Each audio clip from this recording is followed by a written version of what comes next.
Klasy toboko vavy fantrotrarana moron-dalana ny tena saingy tsy hamingana momba androso na hiaza manomba enjera kosa fa mitazona kely mba hiresaka. Inona moa no resaka? Ny fampatsevana antsika rehetra ary ny fitombana ihany koa afanentanana zao antony ijobony eto zao.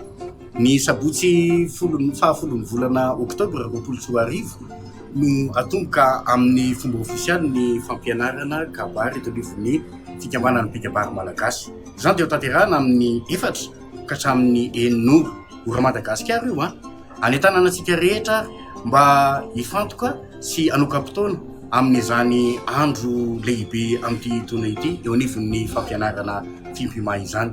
Isan'ny hitantsika ao anatin'izany natao hoe fenitry ny fanaovana tatitra eo anivon'ny fampianarana kabary hitantsika ao ihany koa ny lesona santatra ho an'ny mpandalina. Izany rehetra izany tompoko no anentanana antsika rehetra amin'ny alalan'ny Zoom ny fandaharantsika amin'io dia amin'ny arahanareo ihany koa amin'ny alalan'ny FB na Facebook.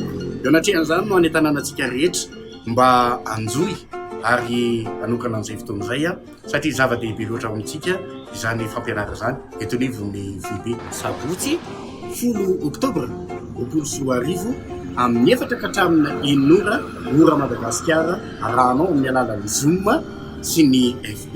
Dia manentana antsika rehetra dia samy mifankahita soamantsara mandray zany antsika rehetra. Misaotra indrindra tompoko lahy, mankasitraka tompoko vavy.